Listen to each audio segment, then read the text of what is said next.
Buenas noches, bienvenidos a Con Otra Mirada. El pasado jueves 7 de abril, 4 días después de que Víctor Orbán revalidase en las urnas, de forma abrumadora, por cierto, su cargo de primer ministro, Javier Solana escribió un mensaje en Twitter que decía: algo habrá que hacer con Orbán. La frase, a medio camino entre Sicilia y Belgrado, resulta cuanto menos inquietante, sobre todo porque procede del hombre que ordenó los bombardeos de la OTAN sobre Yugoslavia en 1999 sin la aprobación del Consejo de Seguridad de Naciones Unidas. Bombardeos que asesinaron a miles de civiles. No sabemos si con su frase sugiere a la OTAN repetir la operación ahora sobre Budapest o si Orbán se habrá despertado esta mañana con una cabeza de caballo sobre el edredón. Lo que sí sabemos es que los húngaros, que es a quienes Orbán tiene que convencer, es la quinta vez que lo eligen y le respaldan con entusiasmo. Y que cuanto menos gusta a los Solana, a los von der Leyen, a los Soros y a los Zelensky, más les gusta a ellos, a los húngaros, que es a quienes tiene que gustar. El pasado 3 de abril tuvieron lugar las elecciones generales en Hungría. Los resultados no han dejado lugar a la duda. Víctor Orbán, primer ministro del país, ha revalidado su permanencia en el poder por cuarta vez consecutiva, la quinta de toda su carrera. La oposición se había presentado unida como única esperanza de derrotarle, pero pese a los augurios de las primeras encuestas, sus resultados han sido peores de lo esperado. Por el contrario, la victoria del líder de Fidesz ha rebasado las expectativas de sus más leales seguidores. Queridos amigos, hemos tenido una gran victoria, tan grande que se puede ver desde la luna, y desde luego desde Bruselas, anunció entusiasmado Víctor Orbán. Y es que su partido consiguió 135 escaños, una mayoría más amplia incluso que la anterior, con el 53% del voto en las listas nacionales y con 88 escaños de entre los 106 que se eligen por mandato director. Arrollador. Orbán ha salido muy reforzado tanto en el ámbito doméstico como en el internacional. Dependiente del gas ruso, se ha mostrado contrario a las sanciones contra Rusia e incluso envió un recado a Zelensky tras proclamarse vencedor el 3 de abril. De hecho, el primer ministro húngaro ha contemplado la idea de servir de intermediario entre Rusia y la OTAN para llegar a un entendimiento en las conversaciones de paz, algo que se ha visto con agrado en Moscú. La guerra ha jugado su papel en la obtención de esa aplastante mayoría, pero también está rompiendo la unidad del Grupo de Visegrado, al enfrentarle a Polonia, quien instiga una política más agresiva contra Putin.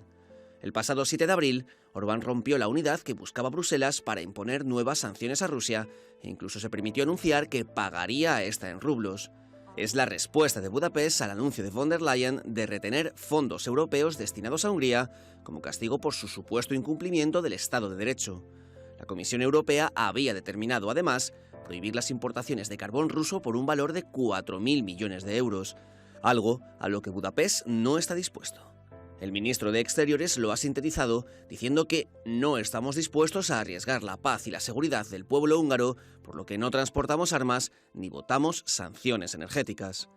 Orbán sabe que su situación, tras vencer de modo concluyente las elecciones, es mucho más robusta que hace unas semanas. El respaldo obtenido le ha ratificado en su postura, que para muchos húngaros ha adquirido caracteres épicos, tal y como Orbán proclamó el 3 de abril. Recordaremos esta victoria hasta el final de nuestras vidas porque tuvimos que luchar contra una gran cantidad de oponentes: la izquierda local, la izquierda internacional, los burócratas de Bruselas, todo el dinero y las instituciones del imperio de Soros, los principales medios de comunicación internacionales y el presidente ucraniano también. Don Álvaro Peñas, don Javier Villamor, sean ustedes muy bienvenidos a esta su casa. Buenas noches. Muy buenas noches. Buenas noches, Fernando. Bueno, algo habrá que hacer con Orbán. Algo habrá que hacer, ¿no? ¿Qué hacemos con Orbán, don Álvaro? Nos diga en Bruselas. ¿Sí? ¿Qué hacemos con Orbán?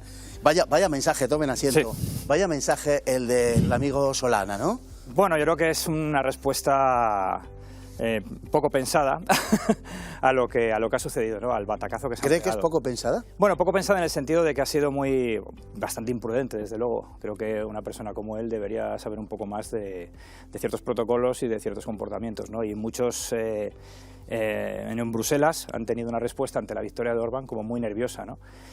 Otro fue Verhofstadt también diciendo que las elecciones no habían sido justas, ¿no? Es como... Pero no libres pero injustas. Eso es, libres pero injustas, eso es. Cuando la condición esencial de las elecciones es que sean libres, efectivamente, se defina mal, porque querrá decir que son injustas. Pero ustedes han estado en Budapest, en Hungría. precisamente cubriendo las elecciones que tuvieron allí lugar el 3 de abril y han podido palpar la atmósfera de lo que... Bueno, pues de lo que allí se cocía, de Fidesz, de la oposición también, que se habla muy poco, quizá justificadamente, pero cuéntenos, ¿cuál era el ambiente, la atmósfera? Porque la victoria ha sorprendido, parece ser, incluso a los propios, incluso a los seguidores de Orbán. Sí, realmente la mayoría confiaban en volver a ganar, pero no pensaban en una mayoría tan abrumadora. Se hablaba de que Orbán ganaría de nuevo, pero igual no tendría 2/3 partes del Parlamento, como ha revalidado de nuevo, ¿no?, en esta ocasión. Y bueno, luego es curioso, ¿no?, la normalidad con la que se veían las elecciones. Es decir, si no es por los carteles electorales, no se notaba. Es decir, todas estas a veces mensajes que se han mandado de los medios de comunicación, sobre todo en Occidente, ¿no?, pues hablando de que, bueno, que hay una frustración, de que la gente en Hungría vive de una manera, bueno, pues como que hay de tensión política, ¿no? Realmente eso no es cierto.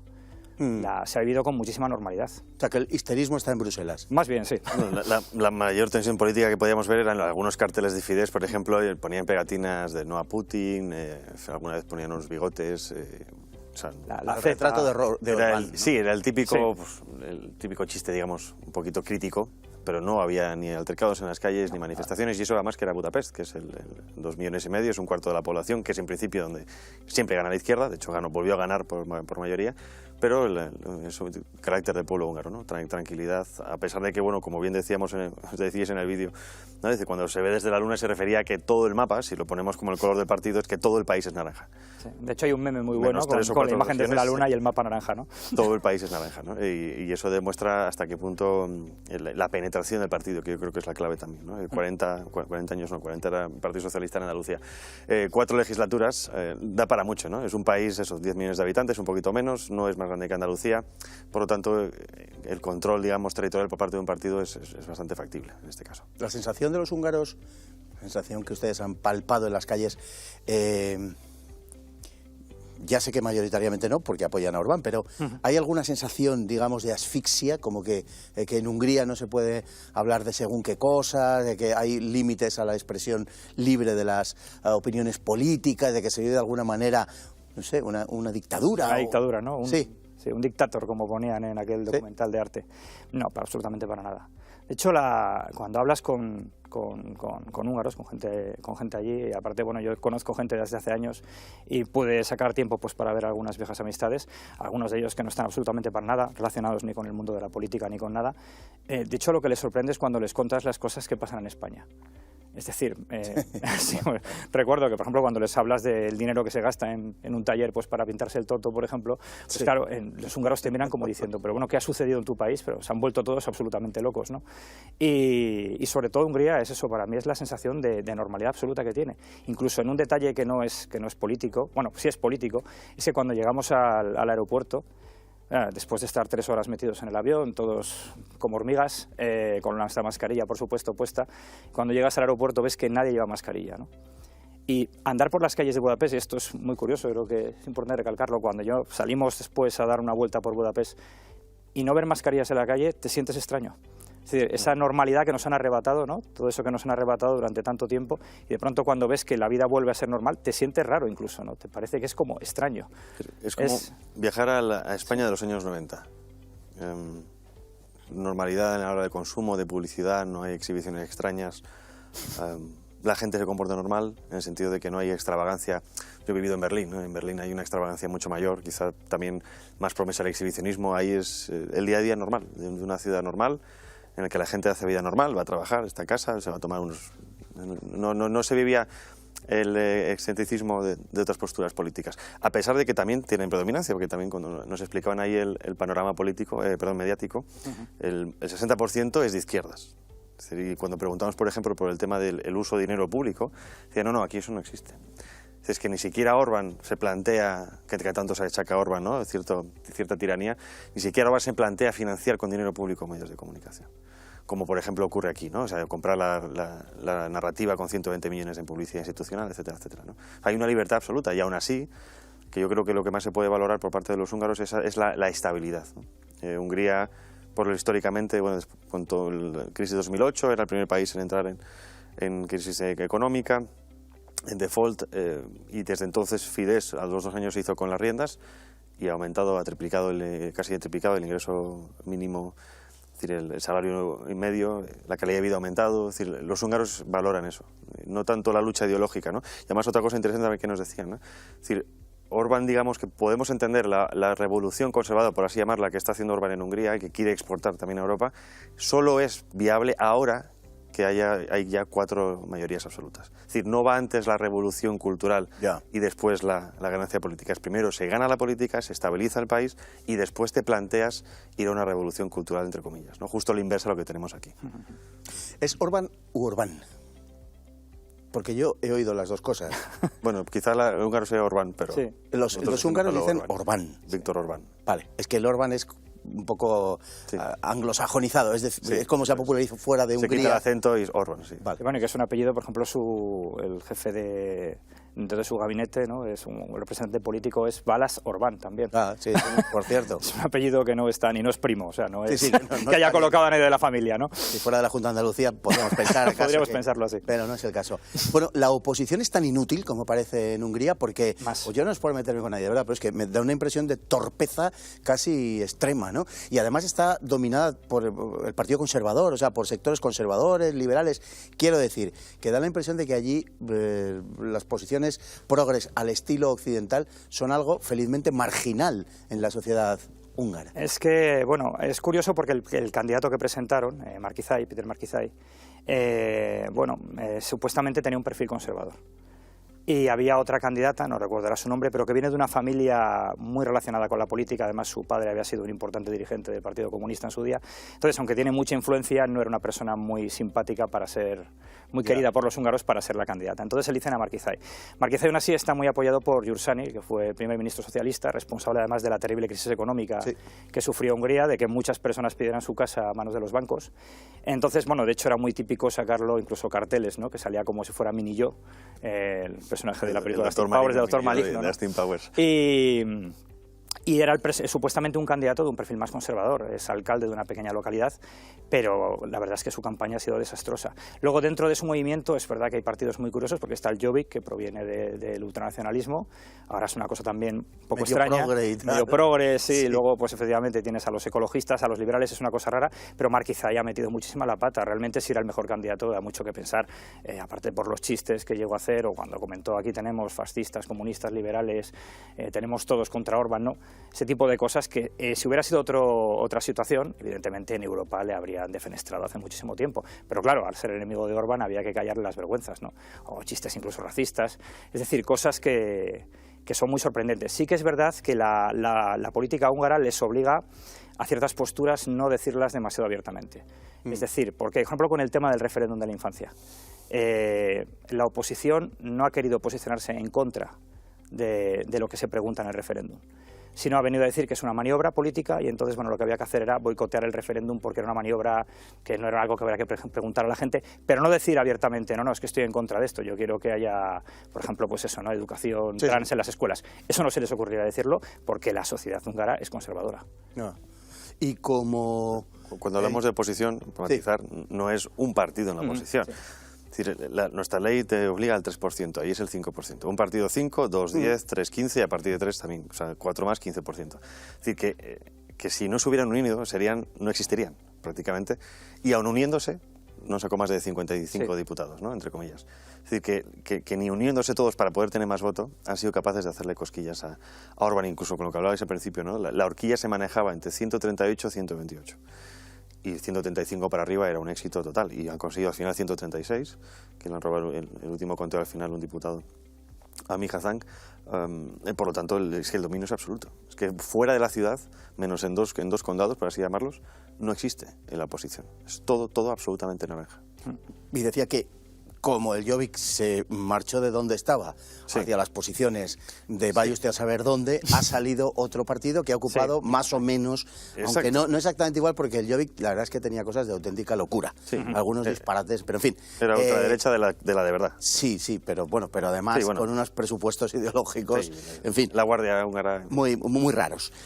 Ha aparecido un partido a la derecha, vamos a decir, de Fidesz, que ha conseguido entrar en el Parlamento. Y que, bueno, era algo con lo que se especulaba más o menos. Ha metido 7, me parece, ¿no? 6 al final. 6 al final. Sí, el que sumió, eso es.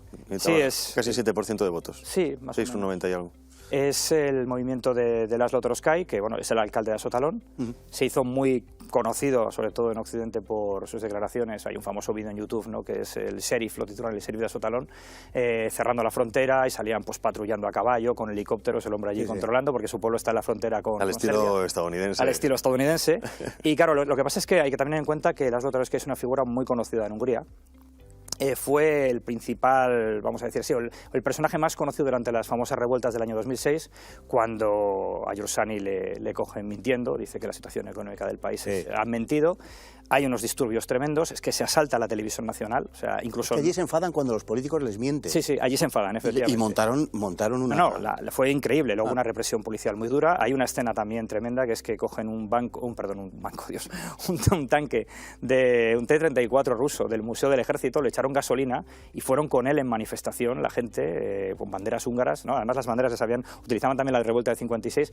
Fue algo muy fuerte lo que sucedió en aquel momento, entonces él es muy conocido porque él fue el que habló delante del Parlamento.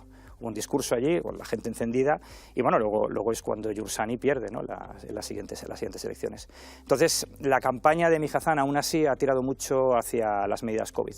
De hecho, el cartel que más se veía por Budapest era el de Laszlo Trotsky haciendo una señal así, además le pintaban un bigote a lo Hitler, porque salía con la mano así puesta, ¿no? Parecía una escena del gran dictador. Y ha ido mucho al tema del COVID, porque en otros aspectos, claro, ¿qué vas a pedirle al gobierno de Orbán? Más firmeza con la inmigración, evidentemente no se lo va a pedir. Pero bueno, ha recuperado, vamos a decir así, parte de esa gente de Jobbik. De hecho, él se fue de Jobbik en su día cuando intentó ser elegido presidente, no lo consiguió y al final acabó mal con el partido, y evidentemente ha recogido esos votos. Y luego que tiene ese feudo en la zona sur, que bueno, que es importante. Importante lo que dices, es que hasta la oposición no habla de la inmigración, porque es un consenso. Es decir, hasta el progre entiende que no puede haber inmigración masiva. Que no todo el mundo cabe en Hungría. Lo común es todo lo contrario de lo que tenemos en España. Es decir, el mainstream que se llama es justo al revés. Y eso le ha permitido a Orbán posicionarse hacia un eje quizá más de centro, no nuestro centro, centro a lo húngaro, ¿no? Más liberal en lo económico, conservador en lo moral, hasta cierto punto, sí. Y obviamente la oposición sale por la derecha. Es como si, pongamos en España, girásemos toda la ventana de Overton hacia Vox. Vox, que hoy en día es considerado extrema derecha, sería centro-derecha, seguramente le saldría una seta por la derecha, ¿no? Pura lógica electoral. Pero cuando, claro, nos lo pintan aquí como un demonio y luego vas allí y cuando hablas con la gente dices, si es que hay mucho más allá de lo que nos pintan de Orbán, ¿no? Orbán. Es decir, Orbán es eso, es un moderado, entre comillas, para Hungría, ¿no?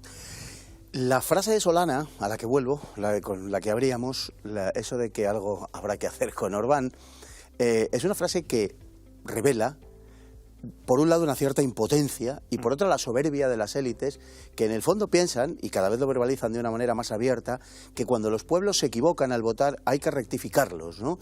Porque los húngaros ya hicieron lo que tenían que hacer el domingo 3 de abril. O sea, ¿quién tiene que decirle a Orbán lo que hay que hacer, ¿no? Con no ha tardado ni 2 días Ursula von der Leyen en el Parlamento Europeo diciendo que había que activar todos los mecanismos posibles para cortar la financiación de Hungría. Pero fue la respuesta inmediata, no tardó ni 2 días. Ni 2 días. O sea, esto fue el martes. O sea, nosotros llegamos el mismo martes.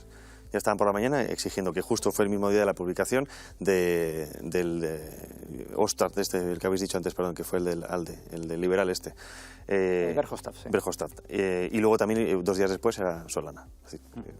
Es decir, congelar fondos. Hay un intento de presionar a los disidentes ideológicos europeos a base de cortar el riego de la financiación, en el caso... que lo merecen, o sea, que es un derecho, entre comillas. Es decir, por ser Estado miembro, no pueden congelarte eso. Claro, pero lo que pasa es que tienen un problema muy serio, y es que la Unión Europea no prevé la expulsión de ninguno de sus miembros. Es imposible, no se puede realizar desde Bruselas, con lo cual tienen que aguantar a Orbán. Lo que quieren es someter, castigar a la población. Claro. Pasó semejante aquí cuando el tema del Brexit. Y también pasó semejante en Colombia. Es decir, cuando en Colombia la gente vota que no al proceso de paz, el gobierno lo acaba imponiendo, el proceso de paz. Es decir, que la democracia, como dices tú, depende de para quién y depende de lo que el resultado que salga. Porque se pueden equivocar. Claro, Pueden claro, votar. González Pons, hablando de Polonia también, que se habían sí. equivocado, que luego dijo, no, ha sido un error de traducción, error de traducción ninguno, pero dijo exactamente lo mismo, ¿no? Que se habían La equivocado. la Has dicho soberbia lo de moral la- e ideológica de los... Sí, y también una soberbia no solamente se ve en las élites, pero también se nota mucho en los lacayos de las élites, ¿no? Ha habido muchísimos observadores internacionales, y hablando con observadores internacionales me comentaban, hablando con algún periodista español de los medios grandes, que habían estado allí, los medios oficiales, diciendo que, bueno, claro, estaban aterrados con lo que estaba pasando con Hungría. Entonces, dice, claro, es que Orbán controla los medios estatales. Claro, bueno, como si en España no pasara eso. Pero claro, es que en Hungría la gran mayoría de los medios y los más vistos son medios privados, en manos de la oposición. Pero hay Y una además, forma en de manos de ver a empresarios Europa del alemanes. Este como si fueran países menos desarrollados que nosotros. Esa es la forma de intentar explicar por qué no siguen las políticas progres que siguen el resto de Europa. Entonces, hay esa soberbia también que existe también en mucha gente, ¿no? Claro, es que los húngaros votan esto porque en realidad están poco más o menos persiguiendo vampiros en Transilvania, Sí, ¿no? sí, sí. Ese tipo de mentalidad. Pues una panda de rednecks. Eso es, sí. Por ejemplo, lo que pasaba, efectivamente, lo que se hizo también en Estados Unidos con los seguidores de Trump, ¿no? Un desprecio La al gente- que, claro. Sí, los paletos de Luisiana y eso es, tocando el banjo, ¿no? Y masticando tabaco, ¿no? Sí, sí, tal cual. Ese tipo de cosas. La respuesta de la Unión Europea ha sido la que es, no puede sorprender a nadie, porque están en la lucha y en la satanización de Hungría y de Polonia. La de Polonia la tenemos congelada por razón de la guerra. Sí. Y en este momento, bueno, pues Polonia se está poniendo, si no de ejemplo, pero casi, ¿quién lo iba a decir, no? Sin embargo, han aparecido, bueno, en lógica correspondencia con algunas posturas de las que ahora hablaremos, han aparecido tiranteces dentro del bloque de Visegrado, muy obvias, muy evidentes, por la posición de Orbán a la hora de tratar con Rusia. No olvidemos que el 90% del gas que llega a Hungría es ruso y en consecuencia pues Orbán, defendiendo los intereses de su país, se ha negado a secundar la catarata de sanciones, etcétera, e incluso ha propuesto, a Rusia me refiero, incluso ha propuesto la propia Hungría como lugar de negociación entre ucranianos, rusos e incluso occidentales, incluso atlantistas o la OTAN, para poner fin a la guerra. Y esto, bueno, pues ha sentado rematadamente mal. Yo no sé si lo ha hecho con una intención verdaderamente de contribuir a la paz o de tocar las narices a Bruselas también, otra vez. El mismo, nosotros llegamos el lunes, el martes, justo el día después de llegar, se cancelaba la reunión de ministros de defensa por la reunión que ha habido sin consenso en Visegrado con Ucrania. Recordemos que algunos de los ministros fueron a reunirse con Zelensky y eso es cierto que aumentó la tensión. Por lo que nos comentaban ahí tampoco, es decir, quizá pueda ser una cierta desconexión a nivel intermedio, pero que a nivel presidencial se siguen entendiendo bastante bien. Ahora habrá que ver, es cierto, cómo ocurre, cómo pasa en el tiempo la guerra, ¿no? Es decir, porque también Orbán tiene, o nos contaban que había, esto off the record obviamente nos lo decían, ¿no? Pero que hay perfiles, igual que en todos los gobiernos, hay perfiles que pueden servir para una cosa u otra, depende del momento. El actual ministro de Exteriores, Peter Szijjártó, más cercano a la tesis de seguir defendiendo las relaciones económicas con Rusia, obviamente, como decías tú, por necesidad de supervivencia del país. Quizá pueda en un momento ser bastante más incómodo para la Unión Europea y quizá para rebajar esa tensión pueda haber un segundo perfil, también de un amigo de Orbán de hace más tiempo, que sería más pro-otanista. Es decir, que también hay que entender que Orbán, al fin y al cabo, el Fidesz es un partido y una máquina burocrática y que también tiene que hacerse en la manga, ¿no? Es decir, que esa tensión que actualmente nos la quieren pintar como que está roto el grupo de Visegrado, que por culpa de eso llevan a Europa a la guerra, etcétera, etcétera, no es tanto como lo pintan, ¿no? Y sobre todo porque a pesar de todo lo que nos han pintado, y es cierto que Orbán estuvo en contra de enviar armas, de la intervención humanitaria, del cierre del espacio aéreo en Ucrania, otras cosas sí que las ha aceptado. Pero como siempre nos señalan las diferencias y no los puntos en común. Sí, de hecho a Alemania se le podía acusar de muchas más cosas que Hungría. Totalmente. A Alemania no se le dice absolutamente nada, ¿A ¿no? quién se le ocurre? Y con lo que decías de Visegrado, es cierto, además es una preocupación que además se ve mucho en la gente. Les preocupa mucho a los húngaros la relación con los polacos, es decir, porque es verdad que esa amistad es algo muy vivo, ¿no? Es algo muy que les une mucho y es una preocupación que existe allí, pero bueno, es cierto que los medios evidentemente han exagerado la situación. De hecho, algunos compañeros polacos que estaban allí decían, bueno, os puede parecer duro lo que puede decir Kaczynski o lo que puede decir Morawiecki, pero en realidad no están siendo duros con Hungría, porque siguen siendo amigos de Hungría. eso sigue ahí. Lo que pasa es que evidentemente pues, los medios van a intentar hacer todo el daño posible o intentar presentarlo como roto, pero eso no es cierto. Y habrá que ver cómo evoluciona evidentemente la guerra. También yo tengo muy claro que desde luego los húngaros, si Polonia se viera involucrada de alguna manera, creo que tendrían muy claro que siempre apoyan a los polacos. Eso parece que es una máxima de su política exterior. Lo ha sido durante mucho tiempo y yo creo que lo seguirá siendo. Sin embargo, el giro de Hungría hacia Rusia es anterior a la crisis. Es que es anterior, claro, sí, los acuerdos son anteriores. El acuerdo por 15 años, si no recuerdo mal, sí. para el tema energético es anterior. El apoyo con la construcción de los centros nuevos nucleares sí. en Paz, que financiado de 12.500, 10.000 los pone Rusia. Y además a mí nos comentaban, por ejemplo, diciendo, claro, el sistema nuclear es ruso. Es decir, y hemos tenido presiones para cambiarlo por sistema occidental, anglosajón, es decir, pero ¿para qué vamos a invertir en algo que no conocemos, que nos va a costar dinero y que cuyos técnicos nuestros no conocen tampoco? Por lo tanto, es un sistema fiable, más barato, economía de mercado, ¿no? Sí, y ellos lo conocen, es decir, exacto. Ese es el punto principal. Entonces, claro, estamos hablando de la supervivencia energética, es decir, la ecuación es sencilla, ¿no? Energía barata, crecimiento económico. Y Hungría, si recordemos, país de menos de 10 millones de habitantes, no puede permitirse, creo, ningún país puede permitirse, pero un país pequeño como Hungría menos. Y el año pasado creció un 7,1%. Que tendríamos mucho que envidiar y mucho que ver. Creo. Y aparte, sí, el problema es que, claro, se está acusando a Hungría de algo. La culpa de todo esto la tienen las políticas verdes, la tienen los alemanes, la tiene la señora Merkel. Es decir, y nos estamos olvidando de quiénes son los culpables de que estemos en una situación. Es decir, oye, es que ahora dependemos. ¿De quién es culpa de esto? ¿Quién ha estado cerrando centrales nucleares? ¿Quién ha estado diciendo tienen ustedes que hacer esto? Lo que estamos haciendo en España, ¿no? Una política suicida. Es decir, ese es el asunto. Entonces, lo fácil es echarle, por supuesto, la culpa al malo, ¿no? A Orbán. Hungría, pues como Ucrania, son países que están entre bloques. Aunque forman parte de un bloque, digamos que están en la periferia de un bloque o en la periferia de otro. Y son como dos mundos, dos acuerdos, digamos, ¿no? Es decir, oye, yo estoy en medio, necesito llevarme bien con este, necesito llevarme bien con los otros, y es necesario que mantenga ese equilibrio hasta cierto punto. Hay una simpatía al margen de las cuestiones, digamos, de la cercanía a Polonia, que es una cosa inmediata por parte de los húngaros y por parte de los polacos hacia los húngaros. Hay una simpatía ideológica en cuanto a la cuestión del modelo iliberal, del que se hablaba mucho hace unos años, bueno, que se sigue hablando, pero que ya parece producir un menor impacto en los detractores y que podría ser también un vínculo de unión, aunque adopte distintas formas, entre Rusia y Hungría, la defensa de ese modelo. Da la impresión de que en Polonia ese modelo o esa idea está menos desarrollada de lo que lo está en Hungría. O sea, Hungría parece, por explicarlo de alguna manera, como que el sistema está mejor acabado, como que está mejor diseñado, y como si en Polonia las cosas estuvieran un poco cogidas más con pinzas, fuera más inestable. Yo creo que Polonia va detrás de Hungría. Es decir, de muchos temas en la batalla cultural, en todo este tipo de cosas, Polonia está adoptando lo que están haciendo los húngaros, es decir, van un poco por detrás, porque hasta hace no muchos años consideraban que eso de la batalla cultural eso era una tontería. A eso me refiero, exactamente. Eso es cierto, entonces eso sí, pero bueno, es también muy diferente al modelo ruso, no tiene nada sí, que ver. Por supuesto.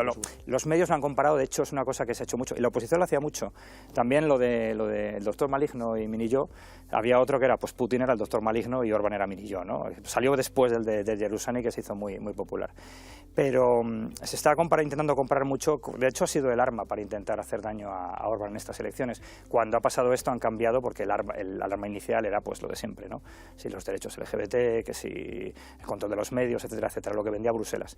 Y lo han cambiado por este tema, lo que pasa que, bueno, evidentemente les ha salido el tiro por la culata. Mucho daño no le han hecho, no le ha hecho ningún daño, ¿no? Pero sí que es cierto que los polacos van detrás, pero creo que también se han dado cuenta de que es el camino, porque al final creo que Orbán, el tema de la batalla cultural lo tiene más asumido, porque la presencia de Soros allí, que sigue existiendo la presencia de Soros, a Soros simplemente le han echado de allí ciertas instituciones, como la Universidad Centroeuropea, pero la presencia de las ONGs de Soros sigue viva. Se acordó de él en el discurso cierto, de la victoria. El peor dinero, la izquierda húngara es el dinero peor invertido de Soros, ¿no? Sí. La verdad es que Soros para la derecha, digamos, es como para aquí Franco para la izquierda, ¿no? Todo el mundo sabe quién es. Y en Polonia eso no lo creo que lo han conocido más tarde. No se han dado cuenta de eso hasta que de pronto han dicho, oye, sobre todo cuando han visto recuerda el movimiento nacional, la Huelga Nacional de Mujeres, movimiento también dirigido por gente de la Open Society, que intentó presentar Polonia como una especie de dictadura distópica, ¿no? Contra las mujeres, ¿no? Algo completamente absurdo. Sí. Algo interesante lo de democracia liberal Fíjate, yo creo que quizás hace unos años Fidesz o Orbán no era el problema, ¿no? Decir, oye, bueno, esto está pasando en Hungría, está allí, no hay posibilidad de contaminación, digamos, ideológica. Pero ha demostrado que esa de lo que se llama la democracia liberal es igual de viable que cualquier otra que nos han propuesto, ¿no? Es decir, desde Bretton Woods tenemos democracias liberales, que parece ser que no podemos pensar otro tipo de democracia parlamentaria, no existe más fuera de eso, ¿no? Ni sistema capitalista, ni democracia liberal. De hecho, si la denominas ya democracia liberal, ya eres sospechoso. Ya la estás condicionando. Claro, sí, ya eres sospechoso porque le estás poniendo una etiqueta a la democracia que no deberías poner. Otras democracias. Exacto. Entonces, claro, aquí creo que lo hemos hablado alguna vez, ¿no? Dice, cuando dice, no, es que nosotros queremos la democracia, pero también queremos que hay cosas superiores a la democracia. Es la nación, la identidad, si quieres incluso la religión, es decir, que no pueden ser votadas. Es decir, no todo es votable, no todo depende de la mayoría. Hay verdades con mayúscula que son aceptadas por la gran mayoría y que no se pueden votar. Eso es la democracia liberal. Y eso es lo que ya está sirviendo, es cierto también porque lo que llamamos el movimiento conservador, ¿no? Por llamarlo de alguna manera alternativo, como queramos, está calando profundamente en Europa porque ahí se hastío con el modelo de Bruselas, con un modelo completamente ideológico, dictatorial, impuesto a través de una burocracia y de unas leyes cada vez más coercitivas, que por la gente está buscando opciones. Y sin irme a los extremos radicales, una normalidad, que es la que hemos estado hablando antes, existe otro modelo. Y la gente vive bien. Profundamente popular. Y la gente tiene hijos. Y además me apoyan en el tener hijos. Y estoy pagando impuestos. Y me funciona la energía. Y llego a fin de mes. Y puedo ahorrar. Y puedo comprarme una casa. Es decir, que hay un mundo ahí fuera. Y esta persecución que hay contra Orbán es precisamente porque es la demostración viva es ese eje de que puede funcionar, ¿no? De que eso puede funcionar. Claro, la crítica es que se trata de un modelo pseudo-democrático. Muchas veces pseudo, que significa falso, significa aquí más bien medio democrático o aparentemente democrático solo, que se trataría más o menos de un modelo plebiscitario, ¿no? Se presenta y tal y la gente vota, pero a partir de un principio de caudillaje, de corte popular y por tanto populista, etcétera. Es decir, hay una serie de cuerpos que quizá debieran ser intermedios en su origen, pero que se terminan convirtiendo en instrumentos de la oligarquía, como es el parlamentarismo en muchos casos, la partitocracia, que son instrumentos no precisamente mediadores, sino de ruptura en esa relación de la población con el poder. Y da la impresión de que muchos de estos países presentan un grado de adhesión a la figura del gobernante mucho mayor que los países que pasan por ser ejemplo de democracias liberales, donde esa adhesión es mucho menor. Con independencia de cómo se juzgue, el gobernante de los grandes países más refrendado por su pueblo es Putin. Tiene unos índices de apoyo brutales. Acabamos de ver la expresión al respecto de Orbán, que es también absolutamente mayoritaria, de forma incluso sorprendente hasta para sus partidarios, como hemos visto. Y quizá eso es lo que se presenta como vínculo. Quizá no tanto porque se parezcan, porque la expresión de uno y otro en sus propias naturalezas necesariamente son distintas, pero sí por lo que tiene de oposición a esa democracia hegemónica, la democracia liberal que Occidente intenta imponer. Al final es una imposición por parte de Bruselas que es percibida de una forma negativa. Y esto es más bien una pregunta para quienes habéis estado allí muy recientemente, es percibido como, pregunto, desde Hungría, el caso de Álvaro, que va con cierta frecuencia a todos estos países, bueno, Javier también, pero es percibido como, digamos, como una acometida por parte de Occidente. Se sienten acosados, entre comillas si se quiere, pero sienten un cierto rechazo cuando menos por parte de Occidente. Hay un rechazo claro y evidente a la política de Bruselas, porque son muy conscientes de lo que está haciendo Bruselas, de lo que quieren imponer allí y aparte a qué personajes apoya a Bruselas, ¿no? Cuando comentábamos antes lo de los polacos, por ejemplo, pues la mujer Marta Lempart, si no recuerdo el nombre, sí, se recuerda bien el nombre, esta mujer es una mujer bastante antipática y desagradable, que estaba en un grupo de extrema izquierda que se dedicaban a tirar huevos y a hacer pintadas en edificios públicos. De pronto la convierten en una superestrella, la pasean por toda Europa y la convierten en una portavoz de las mujeres polacas. Entonces, evidentemente eso para los polacos es un insulto. Es decir, bueno, vamos a ver, las mujeres polacas no tienen nada que ver con esta señora, ¿no? Pero sin embargo sí hay una si hay no existe, a Bruselas, no existe eso contra la idea evidentemente de Europa, ¿no? Es decir, en general húngaros, polacos sí se sienten parte de Europa, lo ven como su espacio, y por ejemplo a muchos si les dices, pues esto es el bloque oriental, no, somos europeos, ¿no? Sí, europeos del este o Europa central, pero somos europeos, eso lo tienen muy claro. Pero sí es cierto que, claro, que las presiones de Bruselas se ven. Luego el apoyo, claro, es que funciona, es que el modelo funciona, es que en Hungría puedes tener vida, puedes formar una familia, puedes hacer cosas que aquí nos suenan ya a casi un mito, a menos que tengas mucho dinero y te lo puedas permitir. Pero no tienen nada que ver con... Es un lujo, efectivamente. Entonces, de hecho, uno de los sitios donde estuvimos, que fue en la frontera, estuvimos también en un centro de refugiados y hablando con el diputado de esa zona, Attila Tilki, un hombre era historiador, un hombre muy interesante, tenía un apoyo de prácticamente el 70% de la población. Y eran los partidarios del gobierno, de Fidesz, los que estaban allí desde el primer momento ayudando, llevando comida, incluso alojando a gente en sus casas. Es decir, ¿por qué? Porque tienen un sentimiento de comunidad, de pueblo, ¿no? Y se ayudan unos a otros y tienen ese vínculo, ¿no? Y luego, supuestamente, claro, en Occidente le están acusando a los húngaros pues, de ser totalmente lo opuesto, ¿no? Lo contrario. Son personas pues, que odian a los de fuera, etcétera, etcétera. Y todo eso es completamente falso. ¿Se sienten ellos rechazados por Bruselas? No rechazados, pero sí atacados, sobre todo a nivel interno, ¿no? Es decir, en el subconsciente tienen la Unión Soviética. Dicen, oye, salimos de una dictadura, nos metemos en Europa, pensamos que es la liberación, el respeto a las libertades, entramos con esa comunidad económica europea, todo nos va muy bien al principio, pero ya se ha convertido en una nueva dictadura, ¿no? Es decir, oye, os conocemos muy bien cuáles son los procesos mediante los cuales el Estado o el poder manipula para ir metiéndose en tu vida privada, y están reconociendo ese mismo saber hacer soviético en la Unión Europea, ¿no? Orbán lo comparó, de hecho. Exacto. Que no hablamos de un trasfondo ideológico, no, hablamos de un método, ¿no? Una metodología de hacerse con tu vida, de legislar todo. Y entonces también están reconociendo lo mismo. Y es cuando están diciendo, oiga, esto no. Hasta aquí, esto es lo que queremos defender. Y vamos a hacer todo lo posible para atacarlo. También lo vimos en el vídeo, ¿no? Cuando dice, oye, contra Bruselas, contra los burócratas. Es decir, hay ese reconocimiento de queremos estar, pero también queremos defender lo que somos. Y sobre todo, hay un mensaje también muy pro-europeo, ¿no? Frente a ese euroescepticismo o esa eurofobia, si lo queremos llamar así, de esto no me gusta, me voy. Dice, no, queremos estar. Pero que también queremos ayudar a construir una nueva Europa porque esa Europa es posible. Es decir, no ganamos nada saliéndonos, porque por lo mismo de antes, ¿no? Estoy entre dos bloques, estaría en la nada, en fin.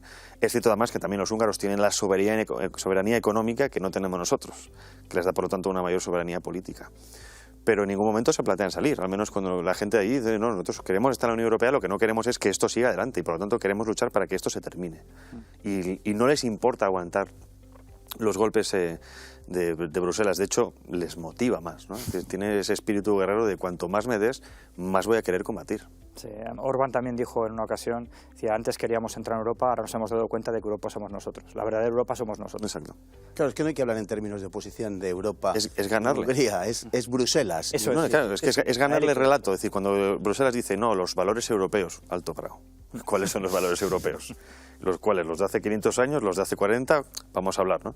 Entonces, claro, ellos se remontan a ese, pues, quizá ese misticismo, ¿no? También histórico de Europa, el cristianismo, la defensa frente al Islam, en fin. Y eso también les sirve. O sea, eso es la identidad húngara, la tienen muy aferrada, ¿no? Todo el tema también del imperio, de lo que se perdió hace 100 años, muy importante esto en el subconsciente húngaro, ¿no? Los dos territorios de Transcarpatia, actual Ucrania, y Transilvania, actual Rumanía, ¿no? Para ellos son húngaros. Un poco como en la Alemania, ¿no? De ese momento del Lebensraum, ¿no? Es decir, este es nuestro espacio, esta era nuestra Hungría. No la despedazaron, pero todavía se acuerdan, ¿no? Bueno, claro, es que eso me refiero que no lo quieren recuperar de manera violenta. Sí, no, pero está claro que formó parte de Hungría. Que les lleva a seguir combatiendo, pase lo que pase. Y que sigue existiendo problemas, porque yo recuerdo hace años que en Eslovaquia, en Serbia, había habido problemas con la minoría húngara, claro. También los ha habido en Ucrania, y cuando estuvimos allí, hablando con un experto en estos temas, le preguntamos y dijo, no, es que esos problemas siguen existiendo. O sea, problemas pues para que se expresen en húngaro, es decir, esa conciencia de esa diáspora húngara la tienen muy presente. Y claro, es que hay que pensar que perdieron 2/3 partes de lo que era su territorio. Exacto. Para ellos, lengua húngara es identidad húngara. Sí, cierto. O sea, el caso de Transilvania también. Si tú hablas húngaro, haré todo lo posible para defenderte, ¿no? Y ahí la mala relación con Ucrania, por el abuso que ha habido sobre la población húngara parlante, si lo queremos decir así. El voto, creo que estuve viendo el voto de los húngaros en el extranjero, que era Bueno, vamos, no sé si recuerdo, más del 90% a favor de Orbán. Sí, porque además Orbán ya en su primera legislatura ya tomó medidas para ayudar a los húngaros en el extranjero. Antes de esta racha de 4 victorias consecutivas que lleva, ya las tomó. Es decir, que sí. Imaginásemos que nosotros hubiéramos hecho lo mismo, pues yo qué sé, con los saharauis, con los guineoecuatorianos, ayudarles, ¿no? Decir, oye, vosotros habléis español, somos uno, ¿no? Y eso que hoy a día de hoy suena como, ¿no?, el mercado de las diversidades en las que estamos, que la gente habla de que somos uno, independientemente de dónde estés, de cómo te sientas, somos uno porque tú hablas mi idioma. Es un mensaje muy fuerte en un mundo sobre todo en el que se favorece la división, ¿no? Bueno, si tuviéramos algún sentido de Estado y algún sentido de lo que es España, quizá deberíamos ir sencillamente por ahí, ¿no? Con los 500 millones de habitantes de América, ¿no? Claro. Pero vamos, Guinea Ecuatorial la abandonamos hace mucho tiempo y el Sáhara, pues ya vemos lo que se está haciendo. ¿Por qué se ha acordado, don Álvaro, Orbán de Zelensky también de una forma especial en el discurso de celebración, digamos? ¿Cuál es la querella que tiene con Claro, es que él, Ucrania? Bueno, es muy normal porque muy lógico, ¿no?, lo que ha sucedido durante las elecciones, como estábamos hablando antes, ¿no? La campaña se ha centrado en presentar a Orbán como un vasallo de Putin, ¿no?, o su amigo del alma, cosas así. Se ha hecho mucho. Entonces, claro, Zelensky también le ha echado la bronca a Hungría por no apoyar ciertas medidas, ciertas sanciones, y por eso Orbán se lo ha recordado, porque esa ha sido la clave de la campaña contra él. Y ha sido decirle, bueno, pues el tiro ha salido por la culata, ¿no? Zelensky estaba haciendo su ronda de visitas por los parlamentos, lo cual es lógico, le está pidiendo ayuda para su país, es normal, pero evidentemente, claro, como Hungría no ha hecho, pero es lo hipócrita de todo esto. Hungría no ha hecho lo que en este caso Zelensky quiere, pero tampoco lo ha hecho Alemania. Entonces, bueno, deberíamos ser más equitativos, ¿no? Lo que pasa que, evidentemente, bueno, pues a Hungría se la puede atacar, ¿no? Bueno, sí, cada uno defiende lo suyo y hace muy bien en defensa. 4 días antes es lo que yo echo de menos por parte de nuestro Sí, bueno, gobierno. es lo que nos... Efectivamente. Por eso viajar allí es como viajar a Marte, ¿no? Dices, ¿qué está ocurriendo aquí? Sentido común. 4 días antes de las elecciones salió en el Magyar Nemzet, salió una información en la que supuestamente la izquierda relacionada con el antiguo primer ministro había robado datos telefónicos desde páginas de redes sociales, de datos bancarios, y los había utilizado para enviar mensajes de apoyo al candidato opositor. Y ahí reconocía, por lo visto, según esta información, el jefe de campaña de la oposición había reconocido contactos con la administración de Ucrania actual, la administración de Zelensky, con el objetivo de que en el momento de si llegara a cambiar el poder, cambiara la posición de Ucrania respecto al conflicto. O sea, y él lo dijo también, dice, que también hemos vencido a Zelensky, que intenta entrometerse en la política interior del país. Y volvemos a lo mismo, ¿no? Es decir, para húngaro el hecho de que alguien intente entrometerse en lo mío, eso es horrible. O sea, funciona muy bien como un resorte. Y a nivel político es una carta que inteligentemente Orbán está utilizando. Incluso la oposición, que en un principio Markizai era más belicista, vamos a decirlo así, empezó también a bajar un poco, porque se dieron cuenta de que eso a la población tampoco le gustaba. Claro, harían sus sondeos, evidentemente, y que en un principio Markizai pues era mucho más proclive a tomar una postura mucho más dura. Nos lo comentaban allí también, que había pisado un poco el freno, ¿no? Diciendo, bueno, esto no me interesa decirlo, porque a la gente tampoco le gusta. Y luego otra cosa que comentamos también con los medios húngaros fue el tema de los famosos papeles de Soros. Y bueno, realmente decían que al final que estaba muy bien sacarlos y tenerlos ahí para demostrar cómo había esa manipulación por parte de las agencias de Soros y sus medios de comunicación a su servicio para dar una imagen negativa de Hungría, pero que realmente no creían que tuviera mucho efecto en las elecciones. Como diciendo que, bueno, la gente es como que ya lo da por hecho, ¿no? Están tan acostumbrados a esa figura que lo daba por hecho. Hay una cuestión que también se ha suscitado antes de las elecciones, que tiene probablemente que ver con el hecho la afirmación esta de que las elecciones eran libres pero no justas, que hace referencia al sistema electoral. Se ha dicho que el sistema electoral había sido modificado expresamente para favorecer al partido de Orbán, pero, en fin, yo he escuchado voces autorizadas que dicen que eso no es así en absoluto y que incluso habría podido ser contraproducente para el propio partido de Orbán, pero que en todo caso no es nada determinante. Este año hubo récord histórico de observadores internacionales, precisamente para evitar todo tipo de posibles denuncias posteriores por parte de la Unión Europea y demás, ¿no? 899 observadores internacionales, solo ahí. El anterior es 100 y pico, 150. Por eso digo que son 899, 500 y pico traductores. Es decir, luz y taquígrafos por todos los lados. 500 y pico traductores. Sí. O sea, todos los traductores del mundo, porque el húngaro... Bueno, me refiero por cantidad, claro. O sea, ya. De Hungría todos los idiomas seguro, posibles, ¿no? digo. Es decir, que ya eso, nota de transparencia bastante interesante.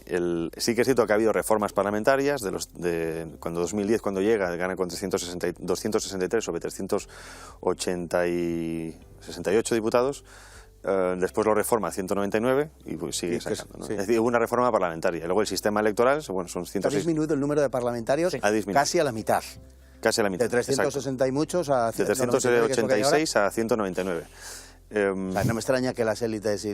Claro, menos gente que vive de gente que vive de eso. Sí. Y no, ya así 133, 133, 136.